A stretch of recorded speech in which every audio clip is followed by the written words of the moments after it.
Dreams in the Witch House. Whether the dreams brought on the fever or the fever brought on the dreams, Walter Gilman did not know. Behind everything crouched the brooding, festering horror of the ancient town, and of the moldy, unhallowed garret gabble where he wrote and studied and wrestled with figures and formulae when he was not tossing on the meagre iron bed. His ears were growing sensitive to a preternatural and intolerable degree, and he had long stopped the cheap mantel clock whose ticking had come to seem like a thunder of artillery. At night, the subtle stirring of the black city outside, the sinister scurrying of rats in the wormy partitions, and the creaking of hidden timbers in a centuried house were enough to give him a sense of strident pandemonium. The darkness always teemed with unexplained sound, and yet he sometimes shook with fear lest the noises he heard should subside and allow him to hear certain other, fainter noises which he suspected were lurking behind them.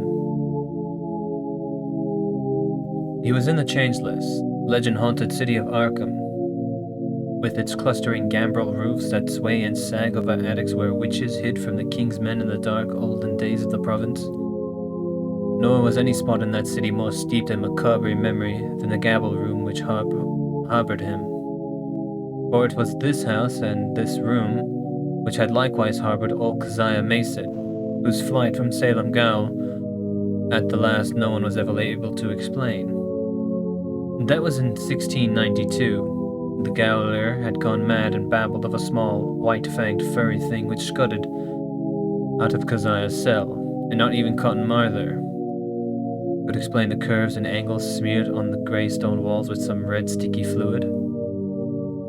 Possibly Gilman ought not to have studied so hard. Non-Euclidean calculus and quantum physics are enough to stretch any brain, and when one mixes them with folklore and tries to trace this strange background of multi-dimensional reality behind the ghoulish hints of the gothic tales and the wild whispers of the chimney corner, one can hardly expect to be wholly free from mental tension.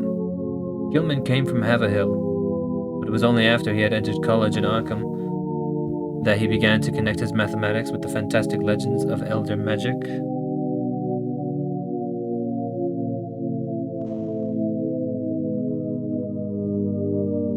Something in the air of the hoary town worked obscurely on his imagination. The professors at Miskatonic had urged him to slacken up and had voluntarily cut down his course at several points. Moreover, they had stopped him from consulting the dubious old books on forbidden secrets that were kept under the lock and key in a vault at the university library. But all these precautions came late in the day, so that Gilman had some terrible hints from the dreaded Necronomicon of Abdul al-Hazred, the fragmentary Book of Iban, and the suppressed Uno Ausprekelin Culten of von Zungt, to correlate with his abstract formulae on the properties of space and the linkage of dimensions known and unknown.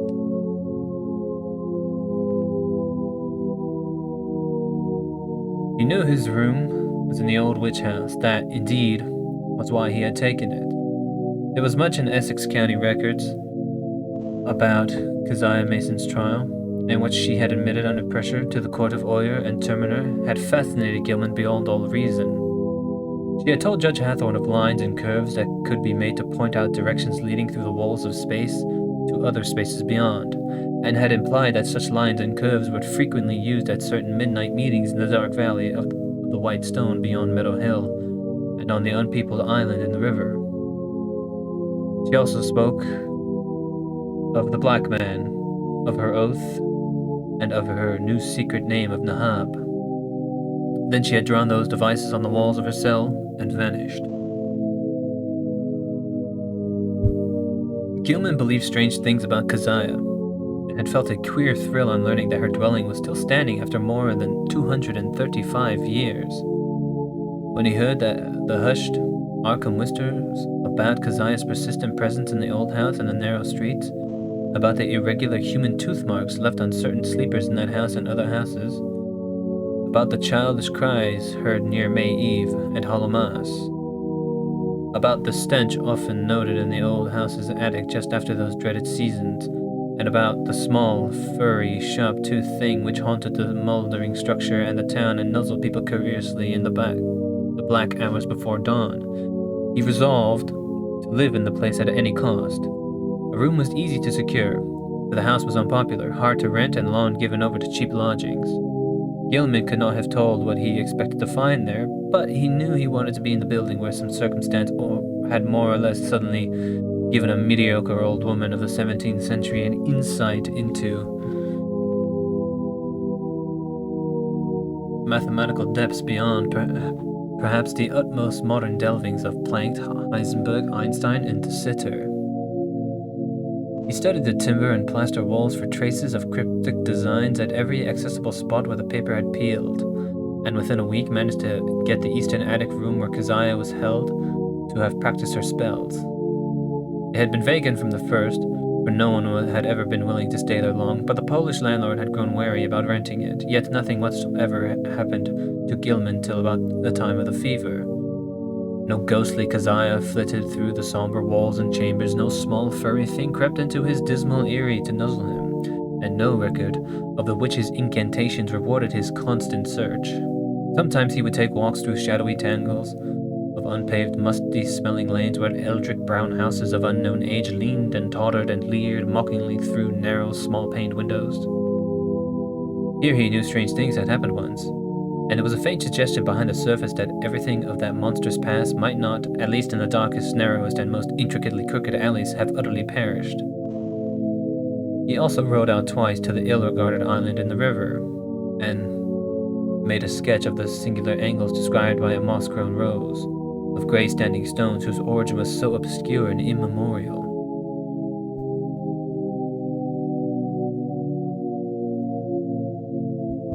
Gilman's room was of good size but queerly irregular shape, the north wall slanting perceptibly inward from the outer to the inner end, while the low ceiling slanted gently downward in the same direction. Aside from the obvious rat hole and the others and signs of other stopped-up ones, there was no access, nor any appearance of a former avenue of access to the space which must have existed between the slanting wall and the straight outer wall of the house's north side. Though a view from the exterior showed where a window had been boarded up at a very remote date, the loft above the ceiling, which must have had a slanting floor, was likewise inaccessible. When Gilman climbed up a ladder to the cobweb level loft above the rest of the attic, he found vestiges of a bygone aperture tightly and heavily covered with ancient planking and secured by the stout wooden pegs common in colonial carpentry. No amount of persuasion, however, could induce the stolid landlord to let him investigate either of these two closed spaces. As time wore along, his absorption in the irregular wall and ceilings of his room increased, for he began to read the odd angles, a mathematical significance which seemed to offer vague clues regarding their purpose. Old Keziah, he reflected, might have had excellent reasons for living in a room with peculiar angles. Or was it not through certain angles that she claimed to have gone outside the boundaries of the world, the space we know? His interest gradually veered away from the unplumbed voids beyond the slanting surfaces, since it now appeared that the purpose of those surfaces concerned the side he was already on. The touch of brain fever and the dreams began early in February. For some time, apparently, the curious angles of Gilman's room had been having a strange, almost hypnotic effect on him, and as the bleak winter advanced, he had found himself staring more and more intently at the corner where the down slanting ceiling met the inward slanting wall. About this period, his inability to concentrate on his formal studies worried him considerably, his apprehensions about the mid-year examinations being very acute. But the exaggerated sense of hearing was scarcely less annoying. Life had become an insistent and almost unendurable cacophony, and there was that constant, terrifying impression of other sounds, perhaps from regions beyond life, trembling on the very brink of audibility. So far as concrete noises went, the rats in the ancient partitions were the worst.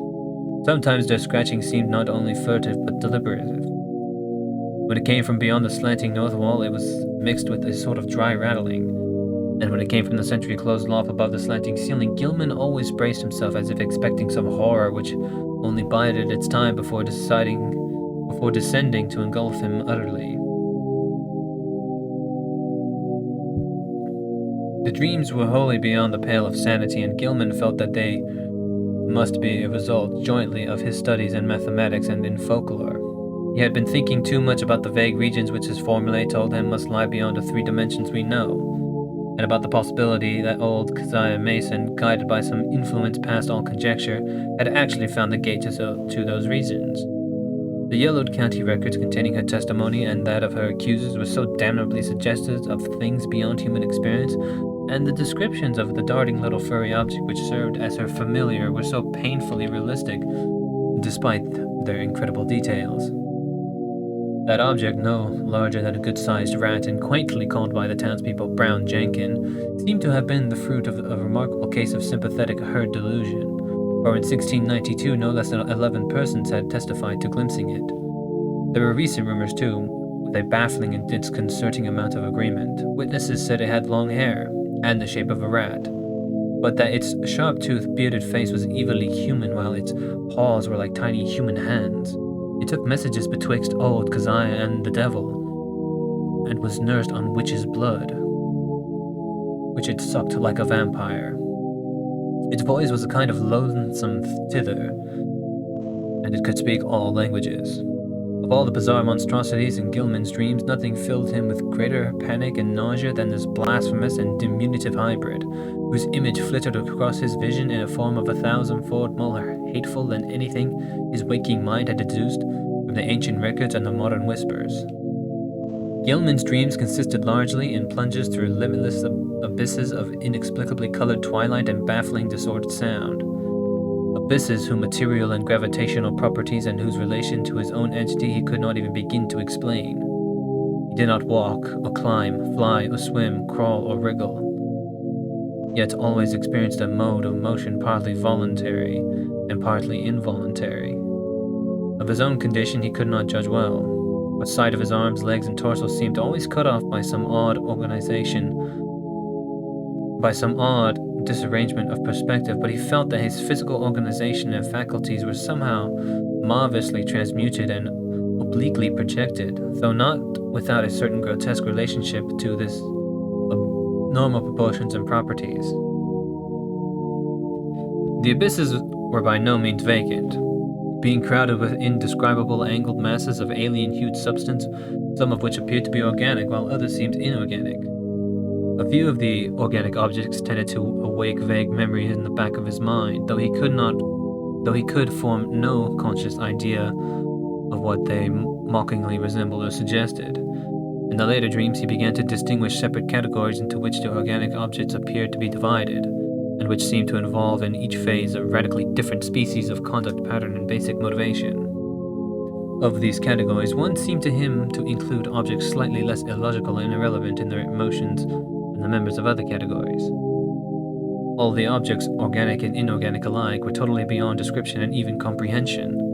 Gilman sometimes compared the inorganic masses to prisms, labyrinths, clusters of cubes and planes, or cyclopean buildings. And the organic things struck him variously as group of bubbles, octopi, centipedes, living Hindu idols, and intricate arabesques roused into a kind of Ophidian animation. Everything he saw was unspeakingly menacing and horrible, and whenever one of the organic entities appeared by its motions to be noticing him, he felt a stark, hideous fright which generally jolted him awake. Of how the organic entities moved, he could tell no more than of how he moved himself. In time he observed a further mystery, the tendency of certain entities to appear suddenly out of empty space, or to disappear totally with equal suddenness.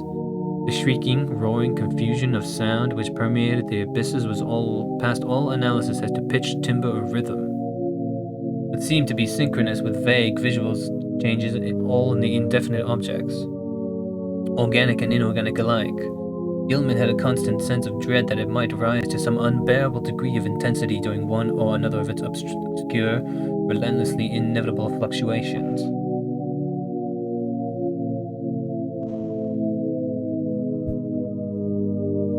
It was not in these vortices of complete alienage that he saw Brown Jenkin.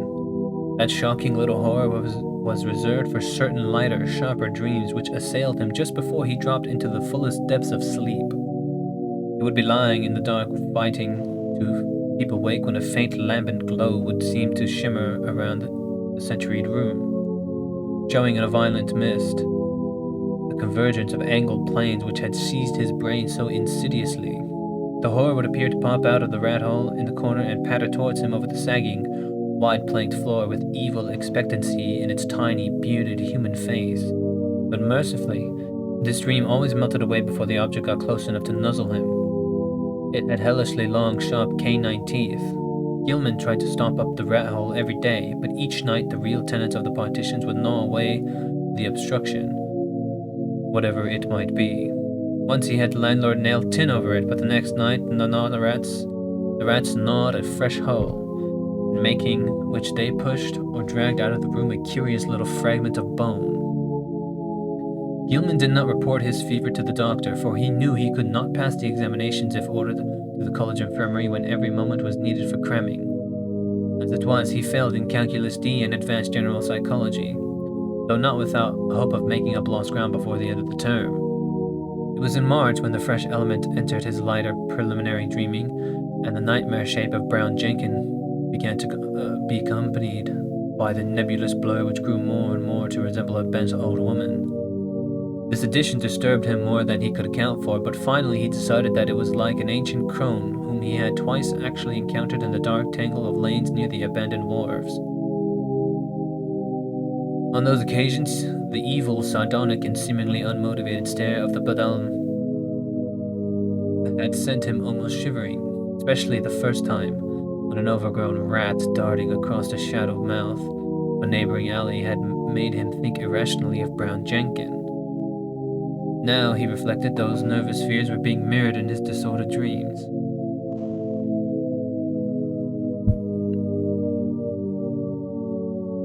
That the influence of the old house was unwholesome, he could not deny, but traces of his early morbid interest still held him there. He argued that the fever alone was responsible for his nightly fantasies, and that when the touch abated, he would be free from the monstrous visions. Those visions, however, were of abhorrent vividness and convincingness, and whenever he awake, he retained a vague sense of having undergone much more than he remembered.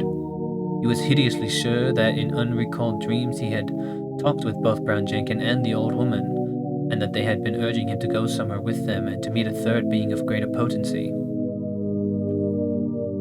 Toward the end of March, he began to pick up his mathematics, though other studies bothered him increasingly. He was getting an intuitive knack for solving Riemannian equations and astonished Professor Upham by his comprehensions of fourth-dimensional and other problems which had floored all the rest of the class.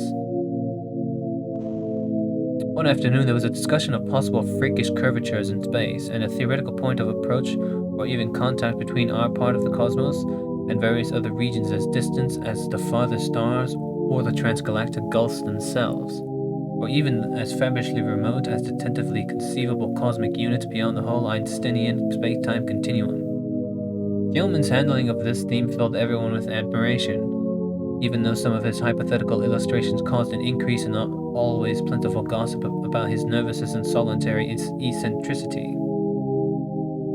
What made the students shake their heads was the sober theory that a man might, given mathematical knowledge admitted beyond all likelihood of human acquirement, step deliberately from the earth to any other celestial body which might lie at one of any infinity of specific points in the cosmic pattern.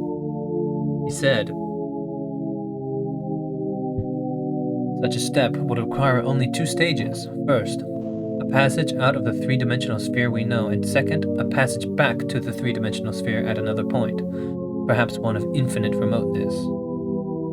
That this could be accomplished without loss of life was in many cases conceivable. Any being from any part of three-dimensional space could possibly survive in the fourth dimension, and its survival of the second stage would depend upon what alien part of three-dimensional space it might select for its re-entry. Denizens of some planet might be able to live on certain others, even planets belonging to other galaxies, or to similar dimensional phases of other space-time continua. Though, of course, there must be vast numbers of mutually uninhabitable, even though mathematically juxtaposed bodies or zones of space.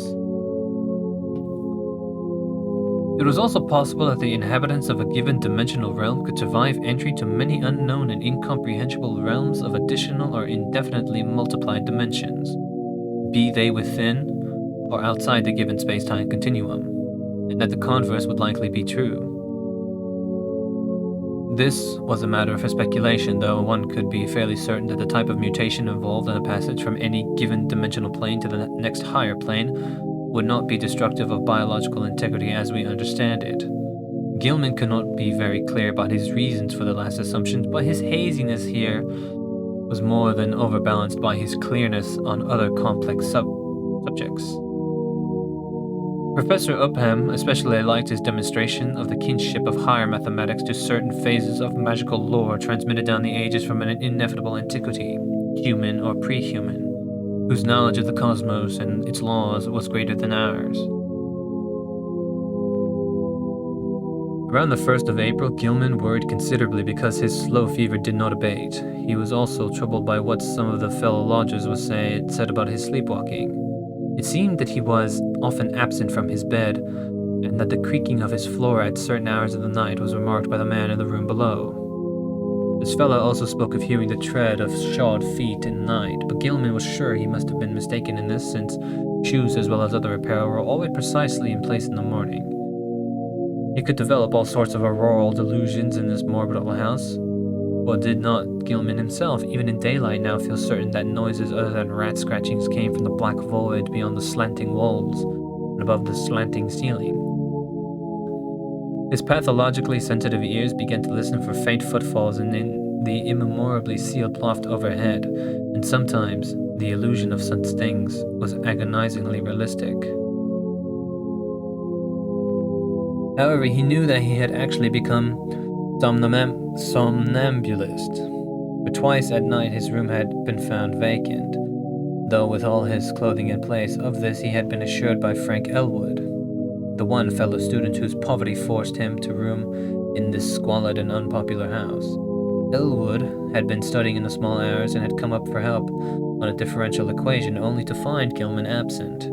It had been rather presumptuous of him to open the unlocked door after knocking had failed to arouse a response, but he had needed the help very badly and thought that his host would not mind a gentle prodding awake. On neither occasion, though, had Gilman been there, and when told of the matter, he wondered where he would have been wandering, barefoot and with only his nightclothes on. He resolved to investigate the matter if reports of his sleepwalking continued, and thought of sprinkling flour on the floor of the corridor to see where his footsteps might lead. The door was only conceivable egress, where there was no possible foothold outside the narrow window.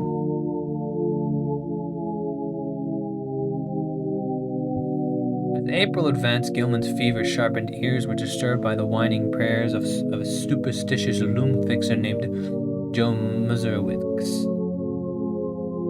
who had a room on the ground floor.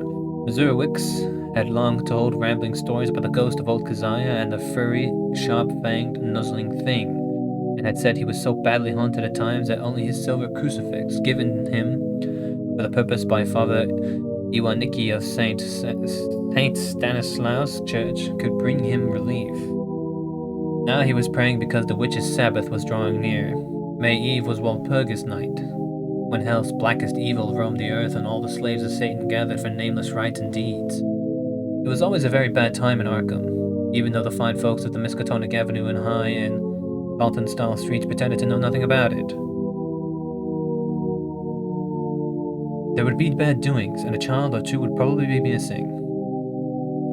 Joe knew about such things, for his grandmother in the old country had heard tales from her grandmother. It was wise to pray and count one's beads at this season. For 3 months Keziah and Brown Jenkins had not been near Joe's room, nor near Paul Chonsky's room, nor anywhere else, and it meant no good when they held off like that. They must be up to something.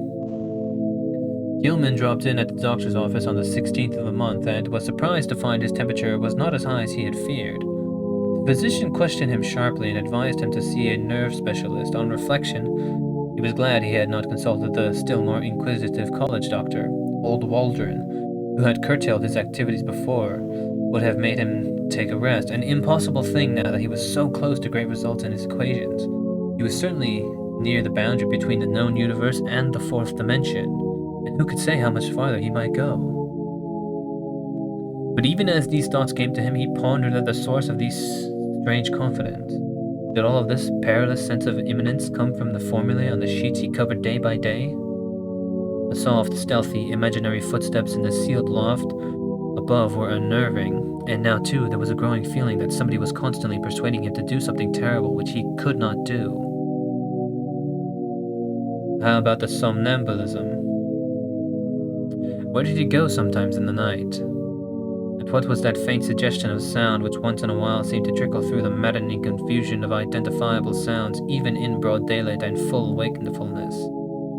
Its rhythm did not correspond to anything on earth, unless perhaps to the cadence of one or two unmentionable Sabbath chants, and sometimes he feared it corresponded to certain attributes of the vague shrieking or roaring in those holy alien abysses of dreams.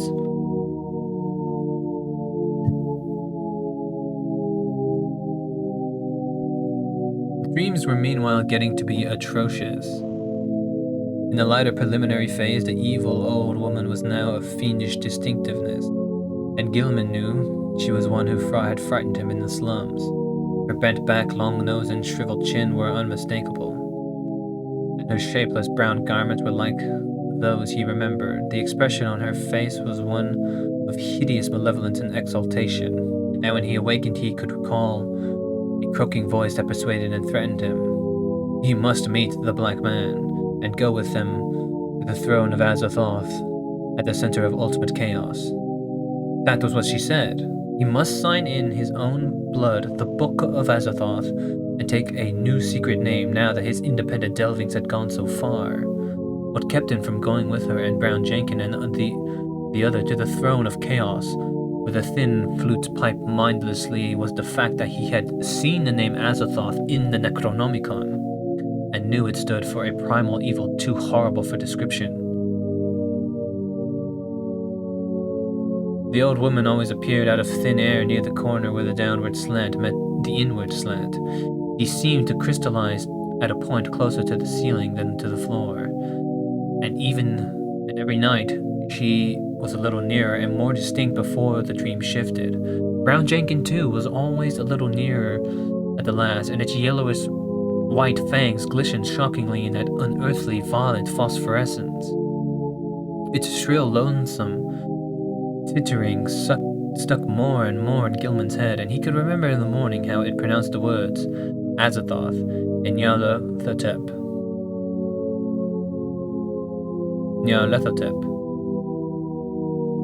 In the deeper dreams, everything was likewise more distinct, and Gilman felt that the twilight abysses around him were those of the fourth dimension. These organic entities whose motions seemed least flagrantly irrelevant and motivated were probably projections of life forms from our own planet, including human beings. What the others were in their own dimensional sphere or spheres he dared not try to think. Two of the less irrelevantly moving things, a rather large congeries of iridescent, prolaterally spheroidal bubbles and a very much smaller polyhedron of unknown colors and rapidly shifting surface angles, seemed to take notice of him and follow him about or float about as he changed position among the Titan prisms, labyrinths, cube and plane clusters, and quasi-buildings, and all the while the vague shrieking and roaring waxed louder and louder, as if approaching some monstrous climax of utterly unendurable intensity. During the night of April 19th and 20th, the new development occurred. Gilman was half involuntarily moving about in the twilight abysses with a bubble mass and the small polyhedron floating ahead.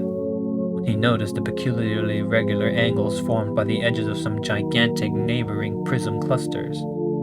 In another second, he was out of the abyss and standing tremulously on a rocky hillside bathed in intense diffused green light. He was barefooted, and in his nightclothes when he tried to walk, discovered that he could scarcely lift his feet. The swirling vapor hid everything but the immediate sloping terrain from sight, and he shrank from the thought of the sounds that might surge out of that vapor.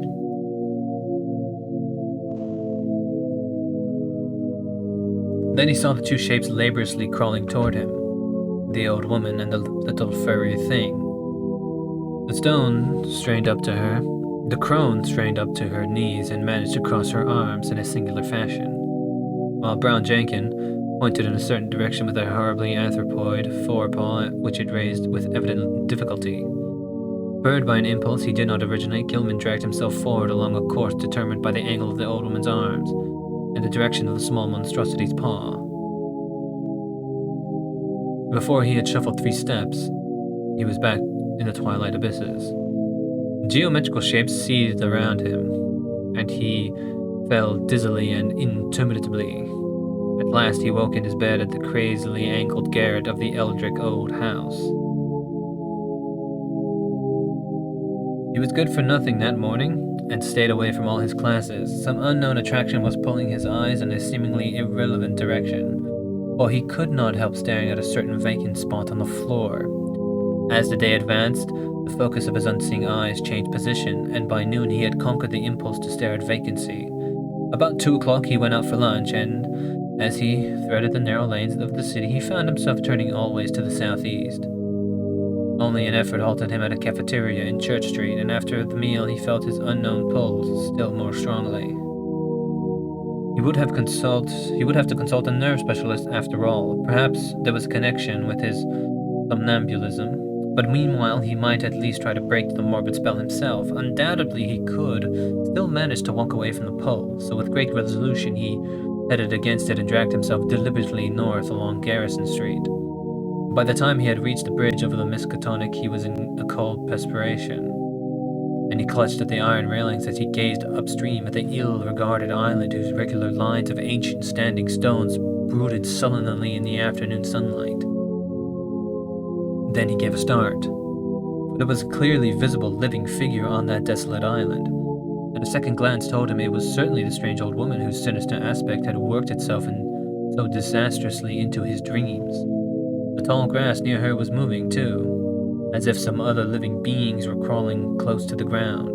When the woman began to turn around toward him, he fled precipitately off the bridge and into the shelter of the town's labyrinth waterfront alleys. Distant though the island was, he felt that a monstrous and invincible evil could flow from the sardonic stare of that bent ancient figure in brown. The southeastward pull still held, and only with tremendous resolution could Gilman drag himself into the old house and up the rickety stairs. For hours he sat silent and aimless, with his eyes shifting gradually westward. About 6 o'clock his sharpened ears caught the whining prayers of Joe's Maskovitsk 2 floors below, and in desperation he seized his hat and walked out into the sunset golden streets, letting the now directly southward pull carry him where it might. An hour later darkness found him in the open fields beyond Hangman's Brook, with the glimmering spring stars shining ahead. The urge to walk was gradually changing to an urge to leap mystically into space, but suddenly he realized just where the source of the pull lay. It was the sky. A definite point among the stars had claim on him and was calling him. Apparently it was a point somewhere between Hydra and Argo Novis, and he knew that he had been urged up toward it ever since he had awakened soon after dawn. In the morning he had been underfoot. Afternoon found it rising in the southeast, and now it was roughly south but wheeling towards the west. What was the meaning of this new thing? Was he going mad? How long would it last? Again mustering his resolution, Gilman turned and dragged himself back to the sinister old house. Mazovitsk was waiting for him at the door and seemed both anxious and reluctant to whisper some fresh bit of superstition. It was about the witchlight. Joe had been out celebrating the night before. It was Patriots' Day in Massachusetts, and had come home after midnight. Looking up at the house from outside, he had thought at first that Gilman's window was dark, but then he had seen a faint violet glow within. He wanted to warn the gentleman about that glow, and for everybody in Arkham knew it was Keziah's witch's light which played near Brown Jenkin and the ghost of the old crone herself. He had not mentioned this before, but now he must tell about it because it meant that Keziah and her long-toothed familiar were haunting the young gentleman. Sometimes he and Paul Choinsky and landlord Dombrisky thought they saw that light seeping out of cracks in the sealed loft above the young gentleman's room, but they had all agreed not to talk about that. However, it would be better for the gentleman to take another room and get a crucifix like from some good priest like Father Iwaniki.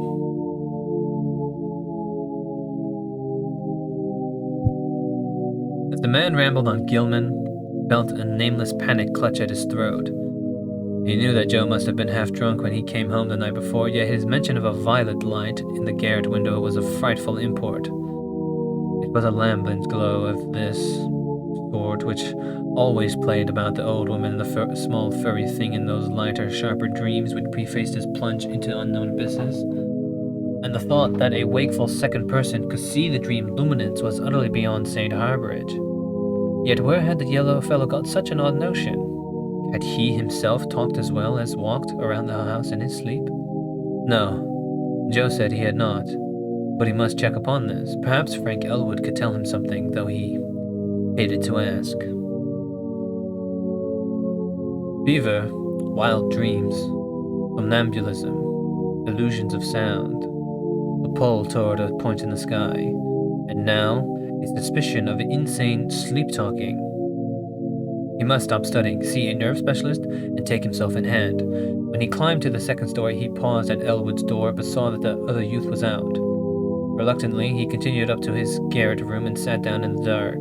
His gaze was still pulled to the southwest, but he also found himself listening intently for some sound in the closet loft above, and half imagining that an evil violet light seeped down through an infinitesimal crack in the low slanting ceiling. The night, as Gilman slept, the violet light broke upon him with heightened intensity, and the old witch and small furry thing, getting closer than ever before, mocked him with inhuman squeals and devilish gestures. He was glad to sink into the vaguely roaring twilight abysses, though the pursuit of that iridescent bubble congeries and that kaleidoscope little polyhedron was menacing and irritating. Then came the shift as vast converging planes of a slippery-looking substance loomed above and below him. A shift which ended in a flash of delirium and a blaze of unknown, alien light in which yellow, carmine, and indigo were madly and inextricably blended. He was half lying on a high, fantastically balustraded terrace above a boundless jungle of outlandish, incredible peaks, balanced plains, domes, minarets, horizontal discs poised on pinnacles, and numberless forms of still greater wildness, some of stone and some of metal, which glittered gorgeously in the mixed, almost blistering glare of a polychromatic sky. Looking upward, he saw 3 stupendous discs of flame, each of a different hue, and at a different height above an infinitely distant curving horizon of low mountains, bringing him tiers of higher terraces towered aloft as far as he could see. The city below stretched away to the limits of vision, and he hoped that no sound would well up from it.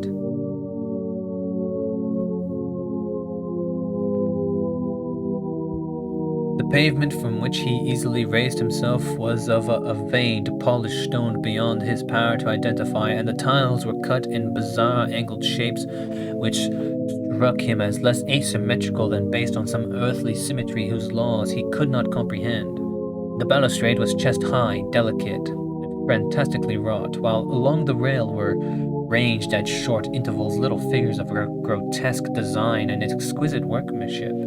They, like the whole balustrade, seemed to be made of some sort of shining metal whose color could not be guessed in this chaos of mixed effulgences, and their nature utterly defied conjecture. They represented some ridged, barrel-shaped object with thin horizontal arms radiating spoke-like from a center ring, and with vertical knobs or bulbs projecting from the head and base of the barrel. Each of these knobs was at the hub of a system of 5 long, flat, triangularly tapered arms arranged around it, like the arms of a starfish, nearly horizontal, but curling slightly away from the center barrel. The base of the bottom knob was fused to the long railing with so delicate a point of contact that several figures had been broken off and were missing. The figures were about 4.5 inches in height, while the spiky arms gave them a maximum diameter of about 2.5 inches. When Gilman stood up from the tiles, he felt hot at his bare feet. He was wholly alone, and his first act was to walk to the balustrade and look dizzily down at the endless, cyclopean city almost 2,000 feet below. As he listened, he thought a rhythmic confusion of faint musical pipings covering a large tonal range welled up from the narrow streets beneath, and and he wished he might discern the denizens of the place. The sight turned him giddy after a while, so that he would have fallen to the pavement had he not clutched instinctively at the lustrous balustrade. His right hand fell on one of the projecting figures, the touch seeming to steady him slightly. It was too much, however, for the exotic delicacy of the metalwork, and the spiky figure snapped under his grasp. Still, half dazed, he continued to clutch it as his other hand seized a vacant space on the smooth railing.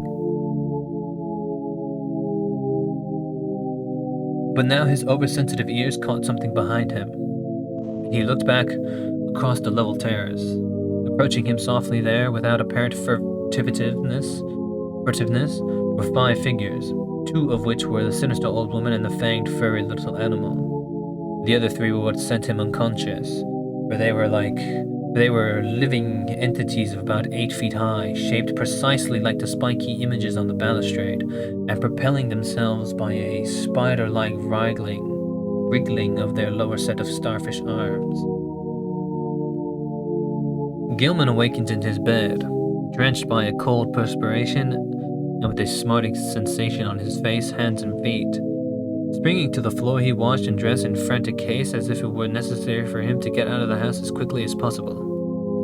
He did not know where he wished to go, but he felt that once more he would have to sacrifice his classes. The odd pull toward that spot in the sky between Hydra and Argo had abated, but another of even greater strength had taken its place. Now he felt that he must go north, infinitely north. He dreaded to cross the bridge that gave a view of the desolate island in the Miskatonic, so went over the Peabody Avenue Bridge. Very often he stumbled, for his eyes and ears were chained to an extremely lofty point in the blank blue sky. About an hour, he got himself under better control. It saw that he was far from the city. All around him stretched the bleak emptiness of salt marshes, while the narrow road ahead led to Innsmouth, that ancient half-deserted town which Arkham people were so curiously unwilling to visit. Though the Northward Pole had not diminished, he resisted it as he had resisted the other pole, and finally found that he could almost balance the one against the other.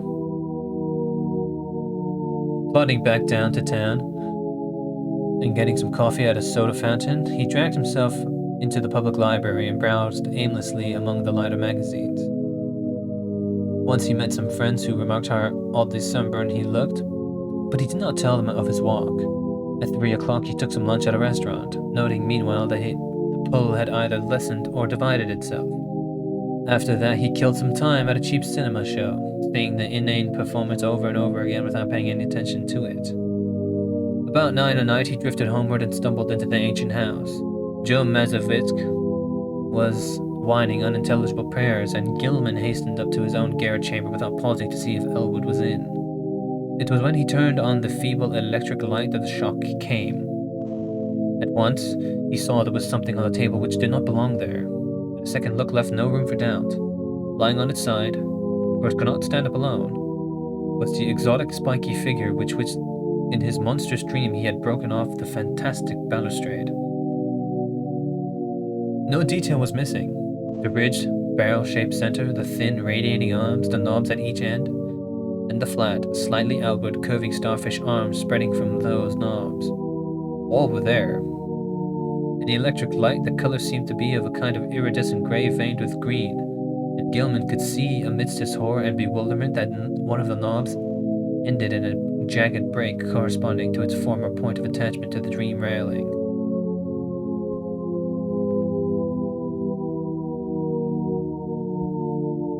Only his tendency toward a dazed stupor prevented him from screaming aloud.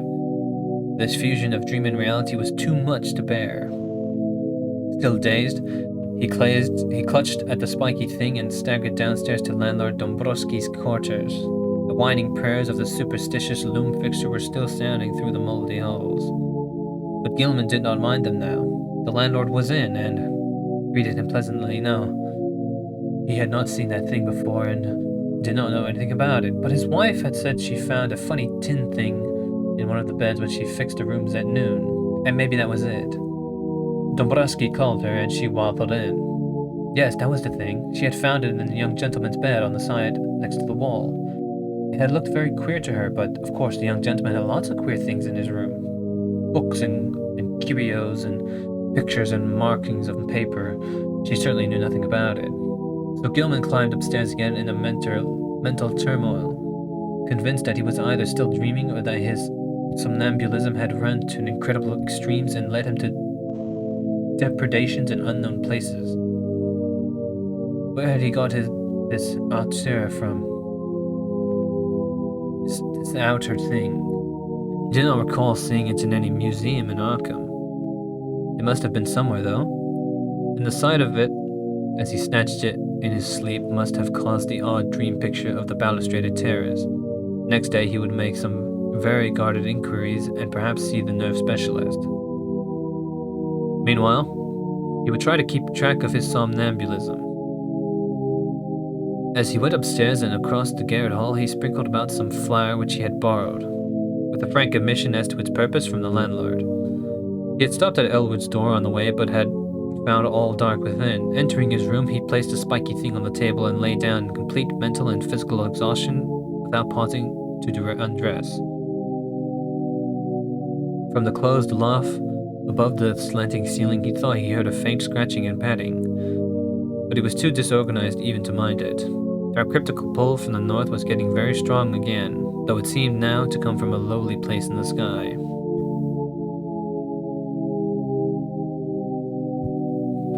The dazzling violet light of Dream, the old woman and the fanged furry thing came again, and with greater distinctness than on any other former occasion.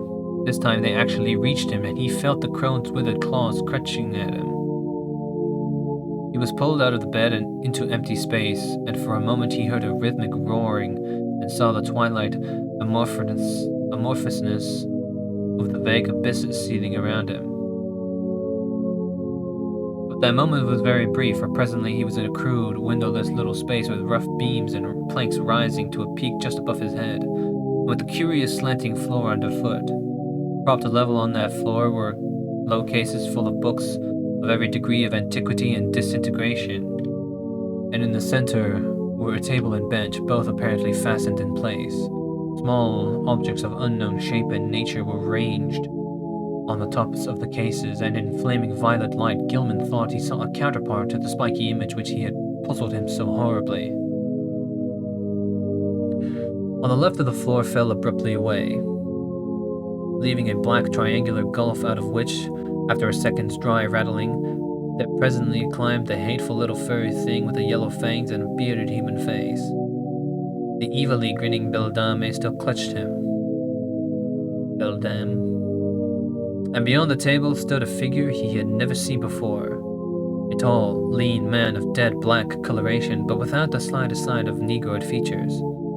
Wholly devoid of either hair or beard, and wearing as his only garment a shapeless robe of some heavy black fabric. His feet were indistinguishable because of the table and bench, but he must have been shod, since there was a clicking whenever he changed position. The man did not speak, and bore no trace of expression on his small, regular features. He merely pointed to a book of prodigious size which lay open on the table, while the beldame thrust a huge grey quill into Gilman's right hand. Over everything was a pall of intensely maddening fear. And the climax was reached when the furry thing ran up the dreamer's clothing to his shoulders and then down his left arm, finally biting him sharply on the wrist just below his cuff. As the blood spurted from his wound, Gilman lapsed into a faint.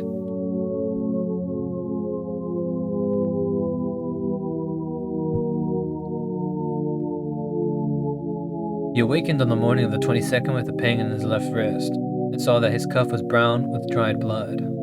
His recollections were very confused, but the scene with the black man in the unknown space stood out vividly. The rats must have bitten him as he slept, giving rise to the climax of that frightful dream. Opening the door, he saw that the floor on the corridor floor was undisturbed except for the huge prints of the loutish fellow who roomed at the other end of the garret. Though he had not been sleepwalking this time, something would have to be done about those rats. He would speak to the landlord about them. Again he tried to stop up the hole at the base of the slanting wall, wedging a candlestick which seemed about the right size. His ears were ringing horribly as if with the residual echoes of some horrible noise heard in dreams. As he bathed and changed clothes, he tried to recall what he had dreamed after the sense in the violet lit space, but nothing definite would crystallize in his mind. That scene itself must have corresponded to the sealed loft overhead, which had begun to attack his imagination so violently. But later impressions were faint and hazy. There were suggestions of the vague twilight abysses and of still vaster, blacker abysses beyond them, abysses in which all fixed suggestions of form were absent. He had been taken there by the bubble congeries and the little polyhedron which always dogged him. But they, unlike himself, had changed to wisps of milky, barely luminous mists into the farther void of ultimate blackness. Something else had gone on ahead, a larger wisp which now and then condensed into nameless approximations of form. And he thought that their progress had not been in a straight line, but rather along the alien curves and spirals of some ethereal vortex which obeyed laws unknown to the physics and mathematics of any conceivable cosmos. Eventually there had been a hint of vast, leaping shadows of a monstrous, half-acoustic pulsing, and of the thin, monotonous piping of an unseen flute. But that was all. Gilman decided he had picked up that last conception from what he had read in Necronomicon about the mindless entity Azathoth, which rules all time and space from a curiously environed black throne at the center of chaos.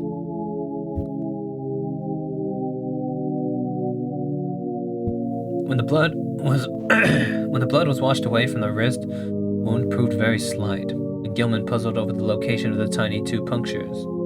It occurred to him that there was no blood on the bedspread where he had lain, which was very curious in view of the amount on his skin and cuff. Had he been sleepwalking within his room, and the rat bitten him as he sat in some chair or paused in some less rational position? He looked in every corner for brownish drops or stains, but did not find any. He had better, he thought, sprinkle flour within the room as well as outside the door, though, after all, no further proof of his sleepwalking was needed. He knew he did walk, and the thing to do now was to stop it. He must ask Frank Elwood for help. This morning the strange pulls from space seemed to lessen, though they were replaced by another sensation even more inexplicable. It was a vague, insistent impulse to fly away from his present situation, but held not a hint of the specific direction in which he wished to fly.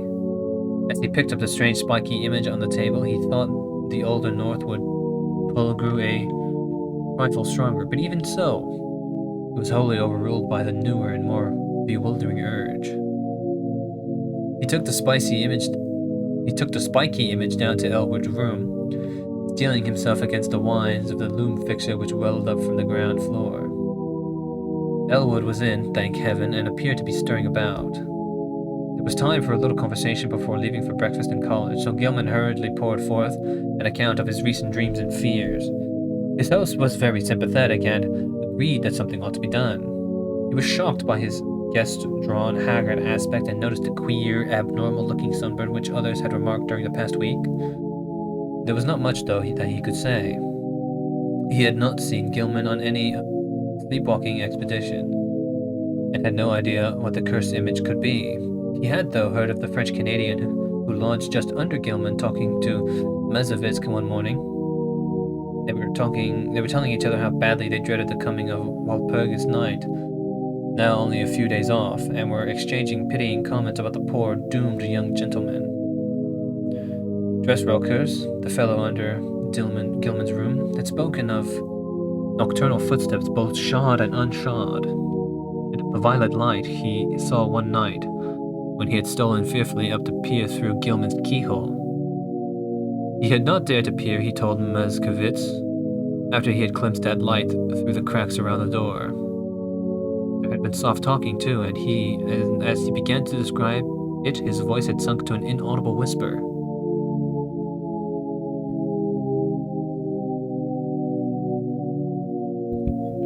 Elwood could not imagine what had set these superstitious creatures gossiping, but supposing their imaginations had been roused by Gilman's late hours and somnolent walking and talking, on the one hand, and by the nearness of traditionally feared May Eve on the other hand. That Gilman talked in his sleep was plain, and it was obviously from Dressrocker's keyhole listenings that the delusive notion of the violet dreamlight had got abroad. These simple people were quick to imagine they had seen any odd thing they had heard about. As for a plan of action, Gilman had better move down to Elwood's room and avoid sleeping alone. Elwood would, if awake, rouse him whenever he began to talk or rise in his sleep. Very soon, too, he must see the specialist. Meanwhile, they would take the spiky image around to the various museums and to certain professors, seeking identification and stating that it had been found in a public rubbish can. Also, Dombrowski must attend to the poisoning of those rats in the walls.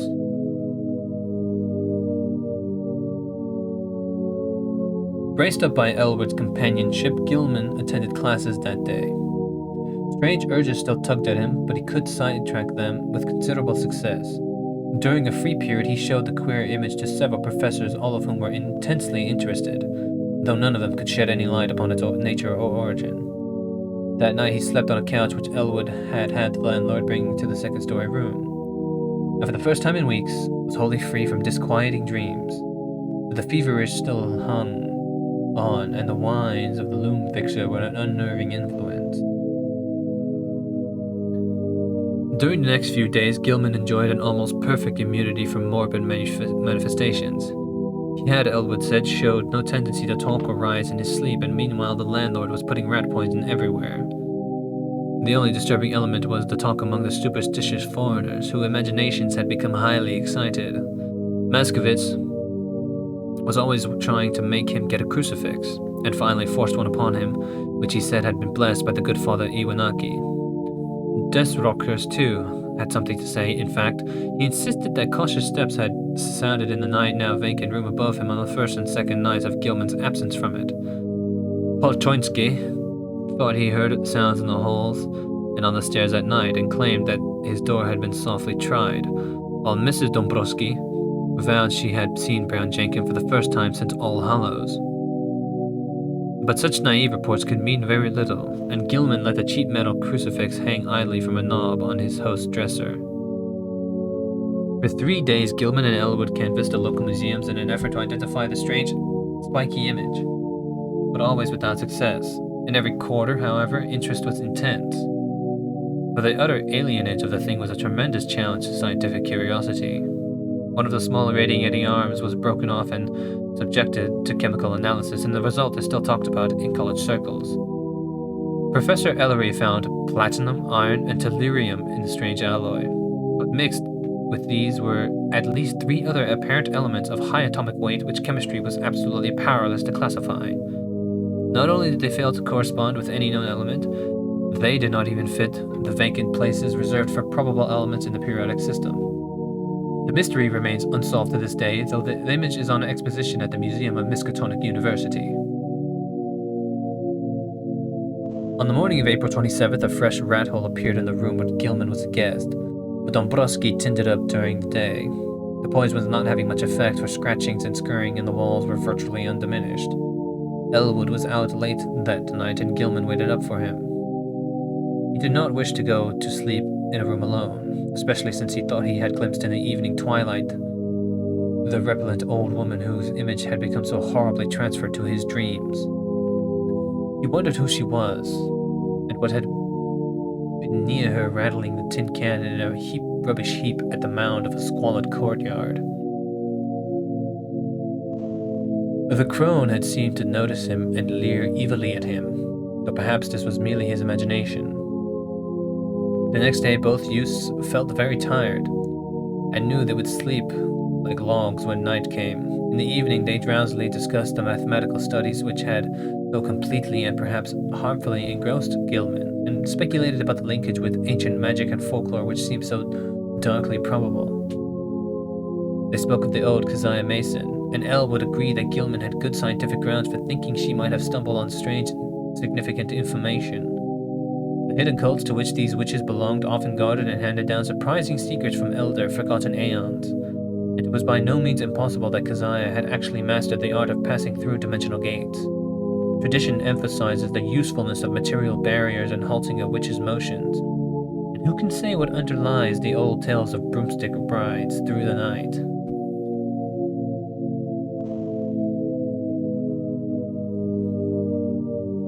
Whether a modern student could ever gain similar powers from mathematical research alone was still to be seen.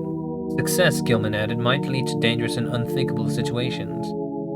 But who could foretell the conditions pervading an adjacent but normally inaccessible dimension? On the other hand, the picturesque possibilities were enormous.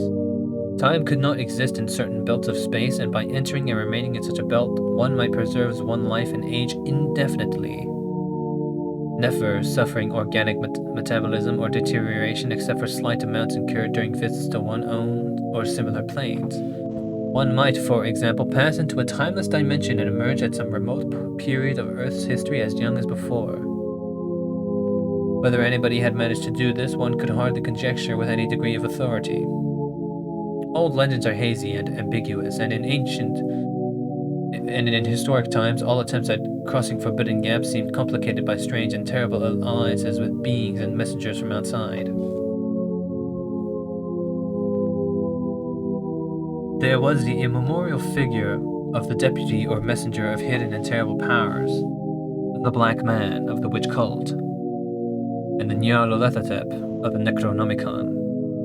There was, too, the baffling problem of the lesser messengers or intermediaries, the quasi-animals and queer hybrids which legend depicts as witches' familiars. As Gilman and Elwood retired, too sleepily to argue further, they heard Joe Maskovitz reel into the house half-drunk and shudder at the desperate wildness of his whining prayers. That night, Gilman saw the violet light again. In his dreams, he had heard a scratching and gnawing in the partitions and thought that someone fumbled clumsily at the latch. When he saw the old woman and the small furry thing advancing toward him over the carpeted floor, the beldame's face was alight with inhuman exultation, and the little yellow-toothed morbidity tittered mockingly as it pointed at the heavily sleeping form of Elwood on the other couch across the room. The paralysis of fear stifled all attempts to cry out. As once before, the hideous crone seized Gilman by the shoulders, yanking him out of bed and into empty space. Again, the infinitude of the shrieking twilight abysses flashed past him. But in another second, he thought he was in a dark, muddy, unknown alley of fetid odors, with the rotting walls of ancient houses towering up on every hand. Ahead was the robed black man he had seen in the peak space in the other dream, while from a lesser distance the old woman was beckoning and grimacing imperiously. Brown Jenkins was rubbing itself with a kind of affectionate playfulness around the ankles of the black man, which the deep mud largely concealed. There was a dark open doorway on the right, to which the black man silently pointed. Into this the grimacing crone started, dragging Gilman after her by his pajama sleeve. There were evil-smelling staircases which creaked ominously and on which the old woman seemed to radiate a faint violet light. And finally a door leading off a landing. The crone fumbled with the latch and pushed the door open, motioning to Gilman to wait and disappearing inside the black aperture. The youth's oversensitive ears caught a hideous strangled cry, and presently the beldame came out of the room bearing a small, senseless form which she thrust at the dreamer as if ordering him to carry it. The sight of this form and the expression on its face broke the spell. Still too dazed to cry out, he plunged recklessly down the noisome staircase into the mud outside, halting only when seized and choked by the waiting black man.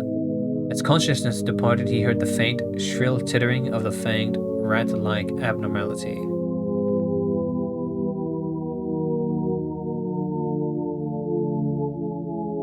On the morning of the 29th, Gilman awakened into a maelstrom of horror. The instant he opened his eyes, he knew something was terribly wrong, for he was back in his old garret room, with the slanting wall and ceiling, sprawled on the now unmade bed. His throat was aching inexplicably, and as he struggled to his sitting posture, he saw with growing fright that his feet and pajama bottoms were brown with caked mud. For the moment his recollections were hopelessly hazy, but he knew at least that he must have been sleepwalking. Elwood had been lost too deeply in slumber to hear and stop him. On the floor were confused, muddy prints, but oddly enough, they did not extend all the way to the door.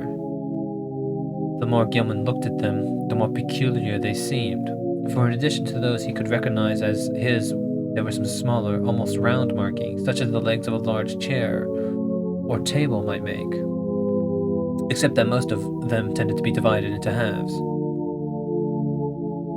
There were also some curious muddy rat tracks leading out of a fresh hole and back into it again. Utter bewilderment at the fear of madness racked Gilman as he staggered to the door and saw that there were no muddy prints outside. The more he remembered of his hideous dream, the more terrified he felt, and it added to his desperation to hear Joe Maskovitz chanting mournfully 2 floors below. Ascending to Elwood's room, he roused his still sleeping host and began telling of how he had found himself. But Elwood could form no idea of what might really have happened. What Gilman could have been, how he got back to his room without making tracks in the hall, and how the muddy, furniture-like prints came to be mixed with his in the garret chamber, were wholly beyond conjecture.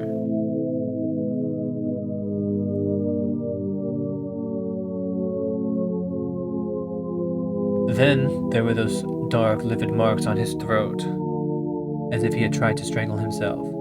He put his hands up to them, but found that they did not even approximately fit. While they were talking, dress rockers dropped in to say that he had heard a terrific clattering overhead in the small dark hours. No, there had been no one on the stairs after midnight, though just before midnight he had heard faint footfalls in the garret, and cautiously descending steps he did not like. It was, he added, a very bad time of year for Arkham. The young gentleman had better be sure to wear the crucifix Joe Maskovitz had given him. Even the daytime was not safe. For after dawn there had been strange sounds in the house, especially a thin, childish wail hastily choked it off.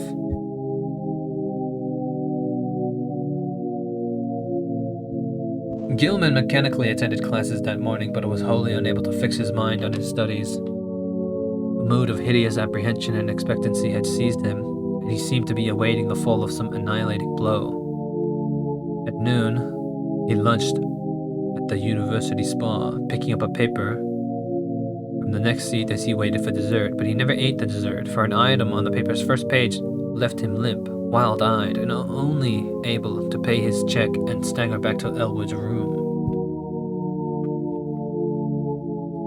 There had been a strange kidnapping the night before in Orange Gangway, and a 2-year-old child of a Claude-like laundry worker named Anastasia Wolichko had completely vanished from sight. The mother, it appeared, had feared the event for some time, but the reason she assigned for her fear was so grotesque that no one took them seriously.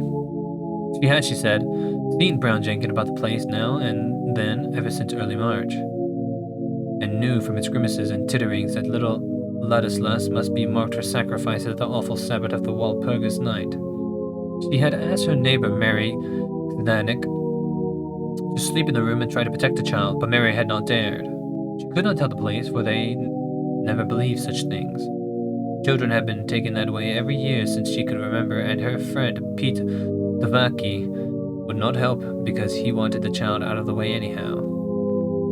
But what threw Gilman into cold perspiration was the report of a pair of revelers who had been walking past the mouth of the gangway just after midnight.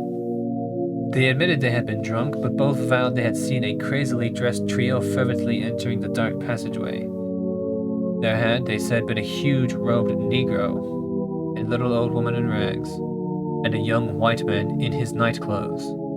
The old woman had been dragging the youth, while around the feet of the Negro a tame rat was rubbing and weaving in the brown mud. Gilman sat in a daze all the afternoon, and Elwood, who had meanwhile seen the papers, had formed terrible conjectures from them. Found him thus when he came home. This time neither could doubt but that something hideously serious was closing in around them. Between the phantasms of nightmare and the realities of the objective world, a monstrous and unthinkable relationship was crystallizing, and only stupendous vigilance could avert still more dire developments. Gilman must see a specialist sooner or later, but not just now, when all the papers were full of his kidnapping business.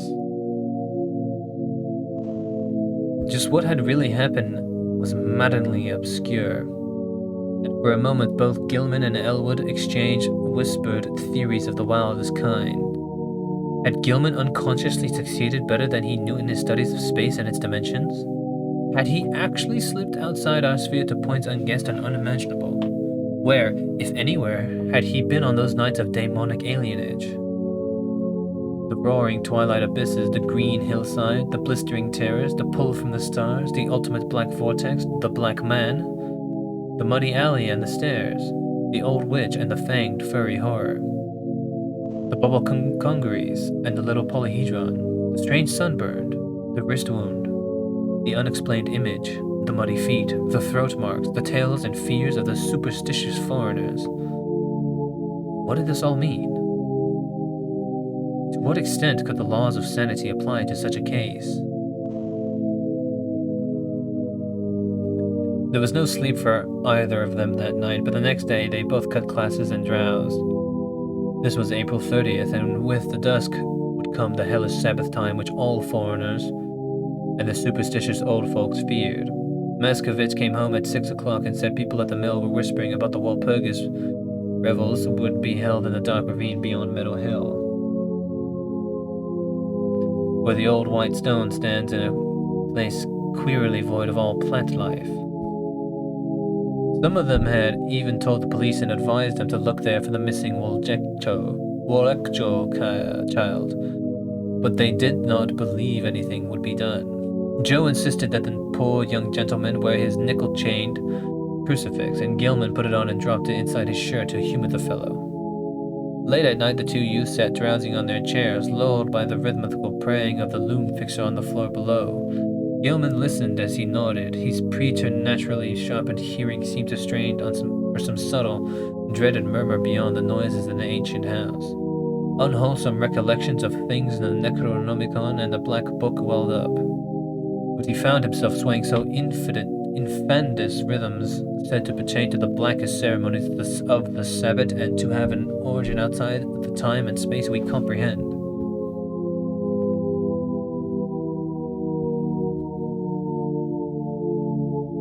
Presently he realized what he was listening for, the hellish chant of the celebrants in the distant Black Valley. How did he know so much about what they expected? How did he know the time when Nahab and her acolyte were due to bear the brimming bowl which would follow the black cock and the black goat? He saw that Elwood had dropped asleep and tried to call out and awaken him. Something, however, closed his throat. He was not his own master. Had he signed the black man's book after all? Then his fevered, abnormal hearing caught the distant wind-borne notes. Over miles of hills and field and alley they came, but he recognized them nonetheless. The fires must be lit, and the dancers must be starting in. How could he keep himself from going? What was it that enmeshed him? Mathematics, folklore, house, old Keziah, brown Jenkin? And now he saw that there was a fresh rat hole in the wall near his couch. Above the distant chanting and the near prayer of Joe Mesjevitsk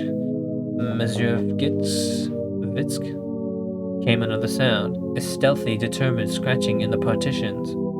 He hoped the electrical lights would not go out, but then he saw the fanged, bearded little face in the rat hole. The accursed little face which he at last realized bore such a shocking, mocking resemblance to old Keziah's, and heard the faint fumbling at the door. The screaming twilight abysses flashed before him, and he felt himself helpless in the formless grasp of the iridescent bubble congeries. Ahead raced a small, kaleidoscopic polyhedron, and although the churning void was there, a heightening and acceleration of the vague tonal pattern which seemed to foreshadow some unutterable and unendurable climax. He seemed to know what was coming, the monstrous burst of Walpurgis rhythm, in whose cosmic timbre would be concentrated all the primal, ultimate space-time seethings which would lie behind the massed spheres of matter and sometimes break forth in unmeasured reverberations that penetrate faintly to every layer of entity and give hideous significance throughout the worlds to certain dreaded periods. But all this vanished in a second. He was again in the cramped, violet-lit peak space on the slanting floor, the low cases of ancient books, the bench and table, the queer objects, and a triangular gulf at one side.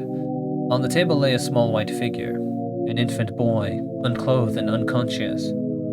while on the other side stood the monstrous, leering old woman with a gleaming, grotesque half-knife in her right hand, and a queerly proportioned pale metal bowl covered with curiously chased designs and having delicate lateral handles in her left hand. She was intoning some croaking ritual in a language which Gilman could not understand, but which seemed like something gaudily quoted in a Necronomicon. As the scene grew clear, he saw the ancient crone bend forward and extend the empty bowl across the table, and unable to control his own emotions, he reached far forward and took it in both hands, noticing as he did its comparative lightness. At the same time, the disgusting form of Brown Jenkins scrambled up over the brink of the triangle of black gulf on his left. The crone now motioned him to hold the bowl in a certain position where she raised a huge grotesque knife above the small white victim as high as her right hand could reach. The fanged, furry thing began tittering a continuation of the unknown ritual, while the witch croaked loathsome responses. Gilman felt a gnawing, poignant abhorrence shoot through his mental and emotional paralysis, and the light metal bow shook from his grasp. A second later, the downward motion of the knife broke the spell completely, and he dropped the ball with a resounding bell-like clangor, while his hand darted out frantically to stop the monstrous deed. In the instant he had edged up the slanting floor around the edge of the table and wrenched the knife from the old woman's claws, sending it clattering over the brink of the narrow triangular gulf. In another instant, however, matters were reversed, for those murderous claws had locked themselves tightly around his own throat, while the wrinkled face was twisted with an insane fury. He felt the chain of the cheap crucifix grinding into his neck, and he, in his peril, wondered how the sight of the object itself would affect the evil creature. Her strength was altogether superhuman, but as she continued her choking, he reached feebly in his shirt and drew out the metal symbol, snapping the chain and pulling it free. At sight of the device, the witch seemed struck with panic, and her grip relaxed long enough to give Gilman a chance to break it entirely. He pulled the steel-like claws from his neck and would have dragged the beldam over the edge of the gulf had not the claws received a fresh access of strength and closed in again. This time he resolved to reply in kind. With his own hands reached out for the creature's throat. Before she saw what he was doing, he had the chain of the crucifix twisted around her neck, and during a moment he had tightened it enough to cut off her breath. During her last struggle, he felt something bite at his ankles, and saw that Brown Jenkins had come over to her aid. With one savage kick, he sent the morbidity over the edge of the gulf and heard it whimper on some level far below. Whether he had killed the ancient crone, he did not know, but he left her rest on the floor where she had fallen. Then, as he turned away, he saw on the table a sight which nearly snapped the last threads of his reason.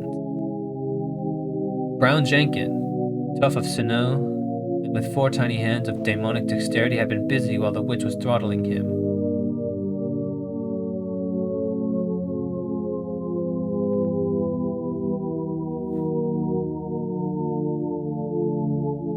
And his efforts had been in vain. What he had prevented the knife from doing to the victim's chest, the yellow fangs of the fury blasphemy had done to her wrist, and the ball was so lately on the floor, stood full beside the small lifeless body.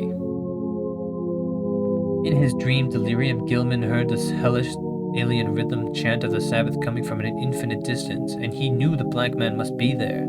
Confused memories mixed themselves with his mathematics, and he believed his subconscious mind held the angles which he needed to guide him back to the normal world, alone and unaided for the first time. He felt sure he was in the immemorial sealed loft above his own room, but whether he could ever escape through the slanting floor or the long stopped egress, he doubted greatly.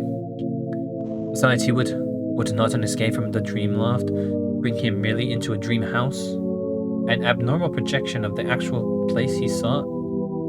He was wholly bewildered as to the relation betwixt dream and reality in all his experiences. The passage through the vague abysses would be frightful, for the Walpurgis rhythm would be vibrating, and at last he would have to hear that hitherto veiled cosmic pulsing which he so mortally dreaded.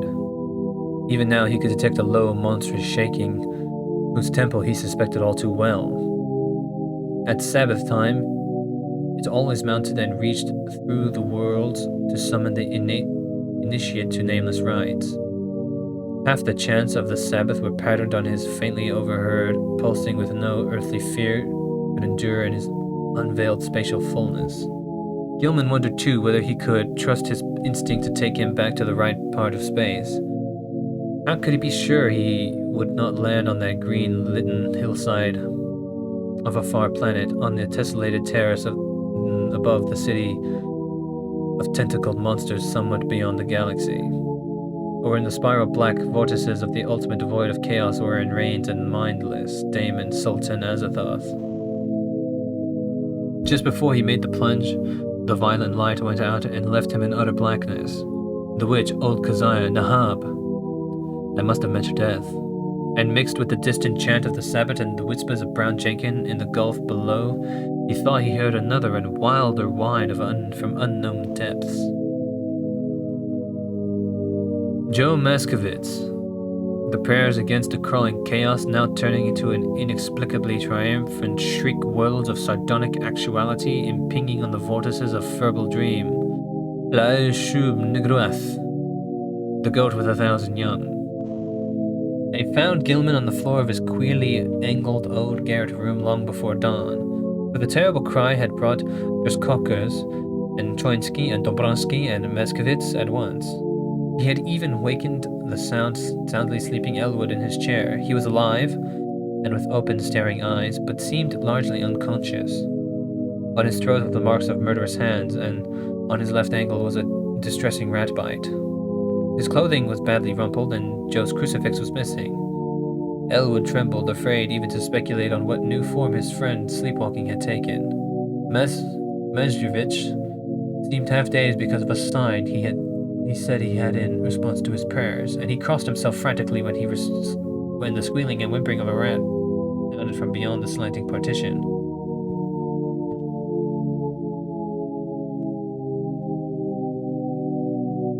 When the dreamer was settled on his couch in Elwood's room, they sent for Dr. Malkowski, local practitioner who would repeat no tales where they might prove embarrassing, and he gave Gilman 2 hypodermic injections which caused him to relax in something like natural drowsiness. During the day, the patient regained consciousness at times and whispered in new stream disjointedly to Elwood. It was a painful process, and at its very start brought out a fresh and disconcerting fact. Gilman, whose ears had so lately possessed an abnormal sensitiveness, was now stone deaf. Dr. Malkowski, summoned again in haste, told Elwood that both eardrums were ruptured, as if by the impact of some stupendous sound intense beyond all human conception or endurance. How such a sound could have been heard in the last few hours without arousing all of the Miskatonic Valley was more than the honest physician could say. Elwood wrote his part of the colloquy on paper, so that a fairly easy communication was maintained. Neither knew what to make of the whole chaotic business, and I decided that it would be better if they thought as little as possible about it. Both, though, agreed that they must leave this ancient and accursed house as soon as it be arranged.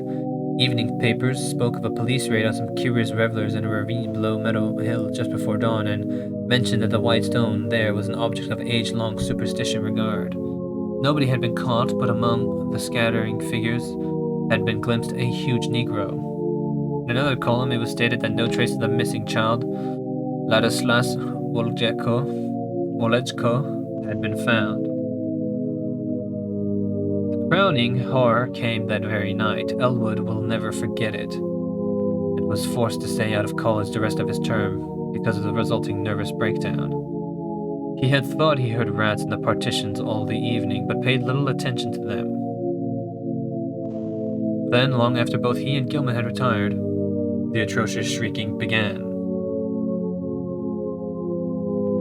Elwood jumped up, turning on the lights, and rushed over to his guest's couch. The occupant was emitting sounds of a veritably inhuman nature, as if racked by some torment beyond description. He was writhing under the bedclothes, and a great red stain was beginning to appear on the blankets.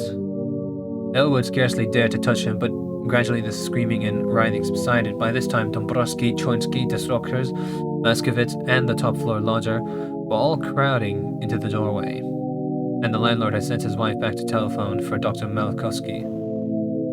Everybody shrieked when a large rat-like form suddenly jumped out from beneath the ensanguined bedclothes and scuttled across the floor to a fresh, open hole close by. When the doctors arrived and began to pull down those frightful covers, Walter Gilman was dead.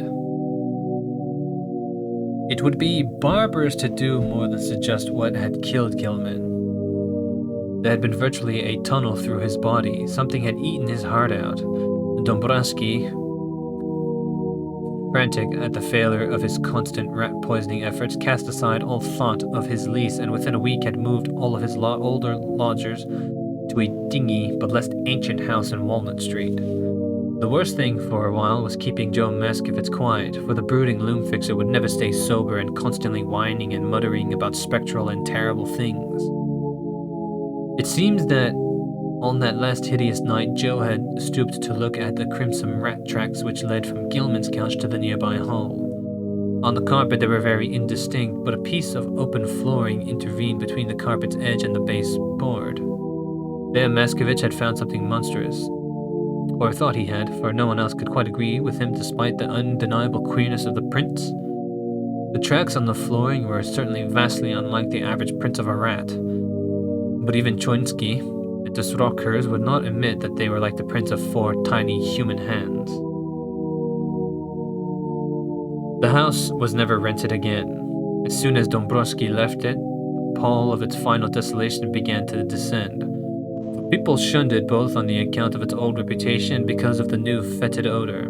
Perhaps the ex-landlord's rat poison had worked after all. For not long after his departure, the place became a neighborhood nuisance.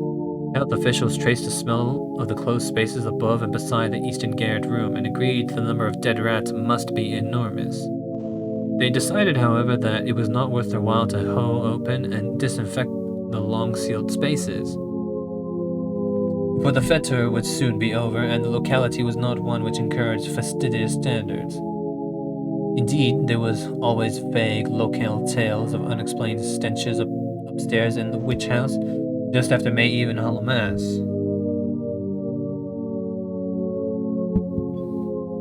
The neighbors grumbly acquiesced in the inertia, but the fetor nonetheless formed an additional count against the place. Toward the last, the house was condemned as an habitation of the building inspector. Gilman's dreams and their attendant circumstances have never been explained. Littlewood, and whose thoughts on the entire episode are sometimes almost maddening, came back to college the next autumn and graduated in the following June. He found the spectral gossip of the town much diminished, and it is indeed a fact that, notwithstanding certain reports of a ghostly tittering in the deserted house which lasted almost as long as that edifice itself, no fresh appearances either of old Keziah or of Brown Jenkin have been muttered of since Gilman's death. It is rather fortunate that Elwood was not in Arkham in that later year when certain events abruptly renewed the local whispers about elder horrors. Of course, he heard about the matter afterward and suffered untold torments of black and bewildered speculation, but even that was not as bad as actual nearness and several possible sights would have been. In March 1931, a gale wrecked the roof and great chimney of the vacant witch house, so that a chaos of crumbling bricks, blackened moss-grown shingles, and rotting planks and timbers crashed down into the loft and broke through the floor beneath. The whole attic story was choked with debris from above, but no one took the trouble to touch the mess before the inevitable raising of the decrepit structure. That ultimate step came in the following December, and it was when Gilman's old room had cleared out by reluctant, apprehensive workmen that the gossip began. Among the rubbish which had crashed through the ancient slanting ceiling were several things which made the workmen pause and call in the police. Later, the police in turn called the coroner and several professors from the university. They were bones, badly crushed and splintered, but clearly recognizable as human, whose manifestly modern date conflicted puzzlingly with a remote period at which their only possible lurking place, the low, slanted floor loft overhead, had supposedly been sealed from all human access. The coroner's physician decided that some belonged to a small child, while certain others, found mixed with shreds of rotten brownish cloth, belonged to a rather undersized bent female of advanced years. Careful sifting of debris was also disclosed many tiny bones of rats caught in the collapse, as well as older rat bones gnawed by small fangs in a fashion now and then highly productive of controversy and reflection.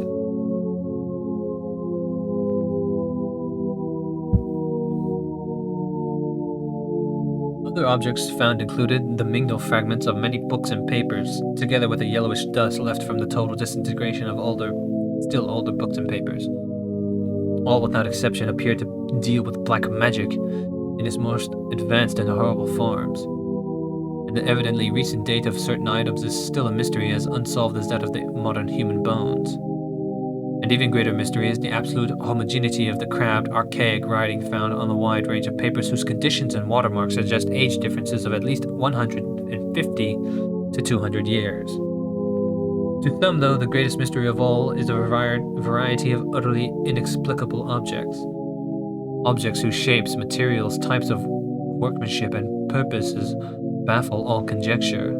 Found scattered amongst the wreckage in evidently diverse states of injury. One of these things, which excited several Miskatonic professors profoundly, is a badly damaged monstrosity plainly resembling the strange image which Gilman gave to the College Museum, save that its larger wrought of some peculiar bluish stone instead of metal and possessed a singularly angled pedestal with undecipherable hieroglyphics. Archaeologists and anthropologists are still trying to explain the bizarre designs chased on a crushed ball of light metal whose inner side bore ominous brownish stains when found. Foreigners and incredulous grandmothers are equally garrulous about the modern nickel crucifix with broken chain mixed in the rubbish and shiveringly identified by Joe Maskovitz as that which had been given poor Gilman many years before. Some believe this crucifix was dragged up to the sealed loft by rats, while others think it must have been on the floor in some corner of Gilman's old room all the time. Still others, including Joe himself, have theories too wild and fantastic for sober credence. When the slanting wall of Gilman's room was torn out, the once sealed triangular space between that partition and the house's north wall was found to contain much less structural debris, even in proportion to its size, than the room itself, though it had a ghastly layer of old materials which paralyzed the workers with horror. In brief, the floor was of veritably ossuary of the bones of small children, some fairly modern, but others extending back in infinite gradations to a period so remote that crumbling was almost complete. On this deep bony layer rested a knife of great size, obvious antiquity, and grotesque, ornate, and exotic design, above which the debris was piled. In the midst of this debris, wedged between a fallen plank and a cluster of cemented bricks from the ruined chimney, was an object destined to cause more bafflement. Veiled frightfully and openly superstitious talk in Arkham than anything else discovered in the haunted and accursed building. The object was the partly crushed skeleton of a huge diseased rat, whose abnormalities of form are still a topic of debate and source of singular reticence among the members of Miskatonic's Department of Comparative Anatomy. Very little concerning of the skeleton has leaked out, but the workman who found it whispers in shocked tones about the long, brownish hairs of which it is associated. The bones of the tiny paws, it is rumored, imply prehensile characteristics more typical of a diminutive monkey rather than a rat, while the small skull of its savage yellow fangs is the utmost anomalous, appearing from certain angles like a miniature, monstrously degraded parody of a human skull. The workmen crossed themselves in fright when they came upon this blasphemy, but later burnt candles of gratitude at St. Stanislaus's church because of the shrill, ghostly tithering they felt they would never hear again.